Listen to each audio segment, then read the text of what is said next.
One of the common things in football talk is who's the greatest team ever to play football? Well, we might have that answer for you tonight as we are joined by Timothy B. Brown of footballarchaeology.com. Tim, welcome back to the Pigpen. Hey, Derek. Good to see you again once again. And this is definitely a story about the oldies but goodies. Yeah, this is a really interesting one that you have a tidbit that you wrote titled Yale's 1901 Bicentennial Team, the most accomplished team ever, question mark. Hmm. Tim, were they the most accomplished team ever?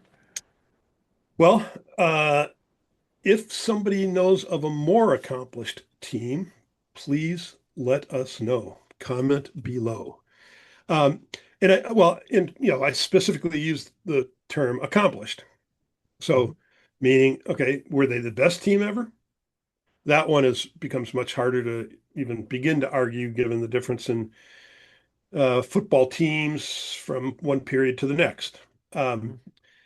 but in terms of whether or not they were the most accomplished, I'm not aware of any other team that um, that comes close. So let me kind of define how this thing worked out. So Yale was celebrating its 200th anniversary in 1901, so they They scheduled a Wednesday afternoon doubleheader. They varsity played Bates in the afternoon and they won 21 nothing. Then there was a second game. It was the alums versus the varsity second team. And they played two 10-minute halves, so it wasn't a full game. Um, but the alums had 22 players on the team. And of those players, um, eight were former Yale captains. Seven are currently College Football Hall of Fame members. There were 15 consensus All-Americans. So not just they were named on one, 15 consensus All-Americans Mhm. of the 22, including two guys who were four-time All-Americans. And there's only been four of those guys. So they had half of them. Um, and of the guys who didn't qualify on the All-American list, a couple of the Hall of Famers finished their career before All American teams ever got started, because that didn't start until Casper Whitney named the first one in 1889. So, anyways, they were the number of guys that were on this team. It's just like it goes on and on. Walter Camp played a few. Came out and played a few plays. You had Pudge Heffelfinger. Um, you had Frank Hinkie, God, you just go on and on. Pa Corbin, Bill Hickok, Burr Chamberlain, Josh Hartwell. Uh, who else is on my little thing here?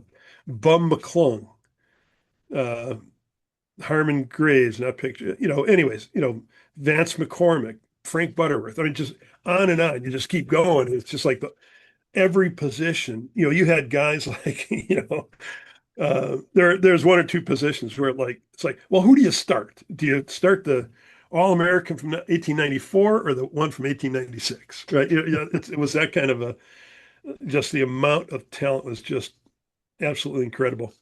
So, uh, and then they ended up, they won. Thought I wrote it down here somewhere. Anyways, the the the alums beat the varsity second team. But some of those guys were at the time, there really wasn't pro football much at all. Here and there, some guys were getting paid, but um, most of the guys really hadn't played much. They might have played for an athletic club when they first got out, but that kind of petered out after a couple of years. So some of these guys, weren't in great shape. And I don't know. It's just it's kind of amazing. But it also tells you how simple football was in many respects. That you could get out there and play a game. All you're doing is run the ball up the gut, pretty much. No forward passing yet. So it's either pitch it wide to the fast guy or run it up the gut and kind of pound it out. Um, so anyways, just an amazing group of guys that played in that game. And, kind of unlike, even you think about a Pro Bowl team, it's like none of them have, 8 or, 15 consensus All-Americans, No, you know. I mean, that's just not the way it works. So, anyways, I don't even uh, think you could take one of the like Chicago College All-Star teams and they would have yeah, that many, they wouldn't even be close to that. That's amazing. yeah, yeah, yeah. And, I mean, back then, it was, I think it was 1914 was the first year from 1889 until through 1913. I think it was at least one Yale player was named first team All-American every year.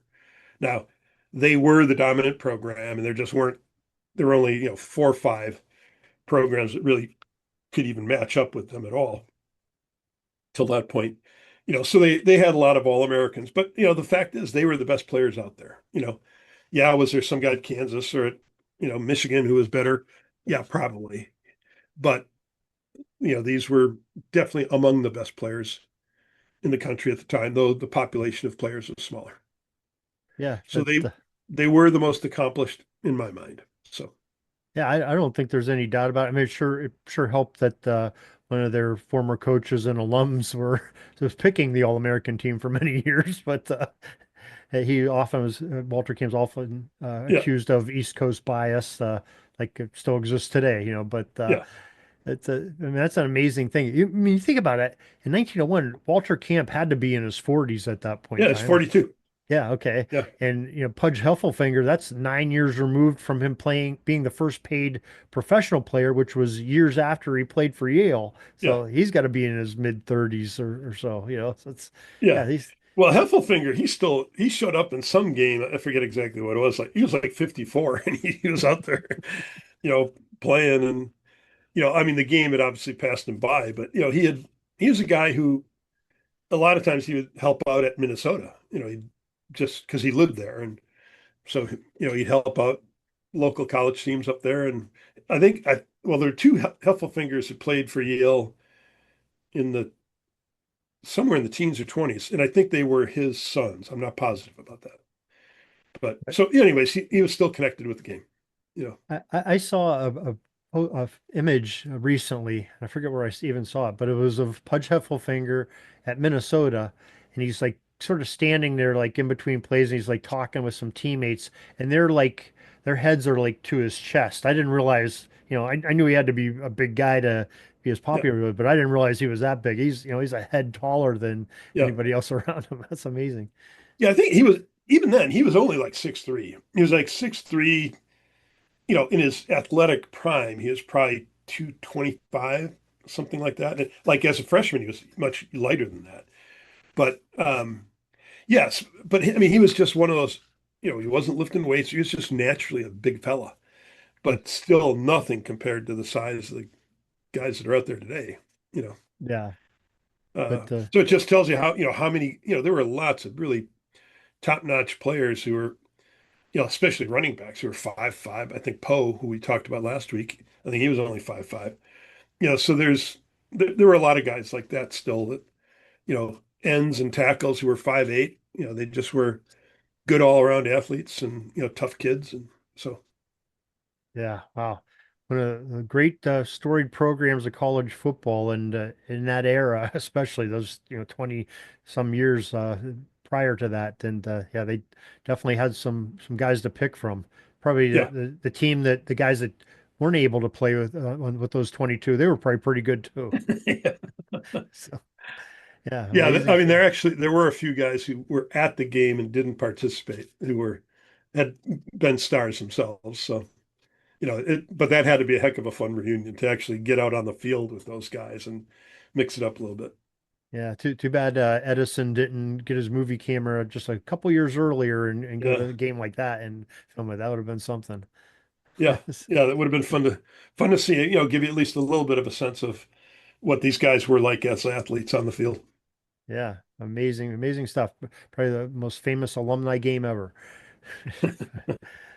Tim, you do this. You preserve the history of football and bring up these things that have been long forgotten by most of the general public. And I didn't even know this existed until I read this when you wrote it.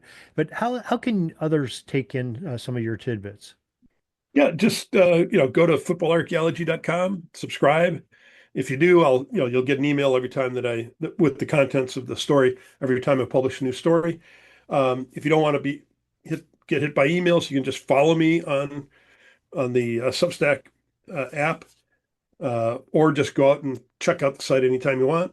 You can also, if you're into looking for something more book length, go find me on Amazon or Walmart or kind of all the normal retailers.